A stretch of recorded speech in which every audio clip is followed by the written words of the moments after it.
araw matapos ang panghahampas ng China Coast Guard sa mga tauhan ng Philippine Navy sa Ayungin Shoal, ipinatawag ni Pangulong Bongbong Marcos si Chinese Ambassador Jing Qian.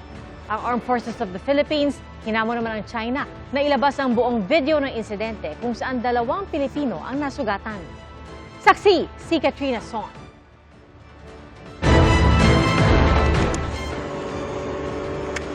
Sa mga video na inilabas ng Armed Forces of the Philippines ngayong araw, kita ang rigid hull inflatable boat ng China Coast Guard malapit sa BRP Sierra Madre na nakasadsad sa Ayungin Shoal. Ayon sa AFP, layo ng mga sundalo ng Philippine Navy na sakay ng rubber boat na itaboy ang mga taga-CCG. Nauwi ito sa komprontasyon. Sa isa pang video, kita ang panduduro ng mga taga-China Coast Guard. At sa isa pang kuha, kita naman ang isang taga-Philippine Navy na may bitbit na sagwan. Kasunod nito,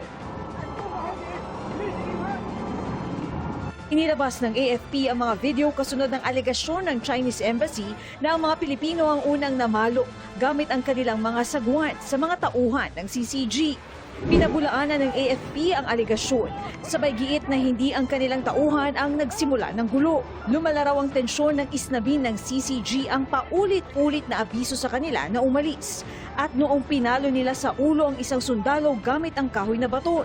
Ang nangyari kahapon, may kukumpara raw sa nangyari noong June 17, 2024 kung kailan nagkainitan ang CCG at AFP sa RORE mission sa BRP Sierra Madre. Sa nangyari sa Ayungin kahapon, sabi ng AFP, illegal ang paglapit ng China Coast Guard sa BRP Sierra Madre kung saan may sovereign rights ang Pilipinas sa ilalim ng international law. Ayon sa AFP, nakalapit ang China Coast Guard ng 20 hanggang 30 meters mula sa BRP Sierra Madre. We need to understand na ang BRP Sierra Madre is a commissioned naval vessel. At ito ay nakalagak sa 105 nautical miles na exclusive economic zone natin. No? Ibig sabihin, ito ay napapaloob sa ating jurisdiction. Opo. So, kung paglapit dito ng dalawang China Coast Guard ng China Coast Guard Navy, it's actually provocation on their part. Ang ganitong pangyayari, this is because of the illegal presence in our maritime zones. So long as they are there illegally, the potential for any coercive and aggressive action will always be there, to include the deceptive messaging.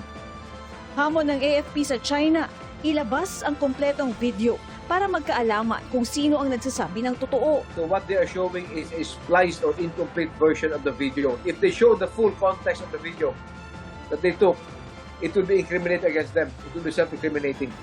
Nasa pangangalaga naman ng BRP Melchora Aquino ang 2 sundalong nasugatan. Ayon sa PCG, habang kinukuha ang 2 sundalo kaninang hapon, nagpatupad ng blocking maneuvers ang CCG.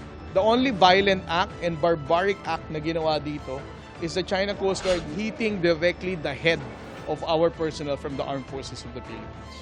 Ang insidente sa Ayungin Shoal ang isa sa mga unang hamon na kakaharapin ng bagong upong Chief of Staff ng AFP na si General Antonio Nafarrete. We have to stand our ground. Atin yan. Rest assured that we will also do our jobs. And I think they're ready for it. We have our rules of engagement also there. Kinondena naman ni Pangulong Bongbong Marcos ang insidente sa Ayungin Shoal. Hindi po talaga katanggap-tanggap itong nangyayari sa pagitan po ng bansa po natin at ng China. Kanina, ipinatawag ni Pangulong Bongbong Marcos si Chinese Ambassador Jing Qian. Ayon sa Malacanang, ang pulong ay kaugnay ng insidente sa Ayungin Shoal, pero wala pang inilabas na iba pang detalye. Ako si Katrina Son, ang inyong saksi. Kasunod po ng pagpupulong nila ni Pangulong Bongbong Marcos, nanindigan si Chinese Ambassador Jing Qian na ang Pilipinas ang unang nang-udyok na nauwi sa komprontasyon sa Ayungin Shoal. Bagaman hindi idinatali ni Qian ang mga napag-usapan nila ng Pangulo, sinabi niya naging constructive ang pag-uusap at nakatuon sa paghahanap ng solusyon sa mga isyong naka-aapekto sa ugnayan ng Pilipinas at ng China. Giit ni Qian, taliwas ang ilabas na pahayag ng Armed Forces of the Philippines sa totoong nangyari. Anya lumapit ang kanilang mga tauhan sa BRP Sierra Madre matapos umanong makita ang mga sundalong Pilipino na nagsasagawa umano ng bagong construction work. So our people found your soldiers. They're building some kind of a barrier nets, and they're doing some kind of a construction work in the ship.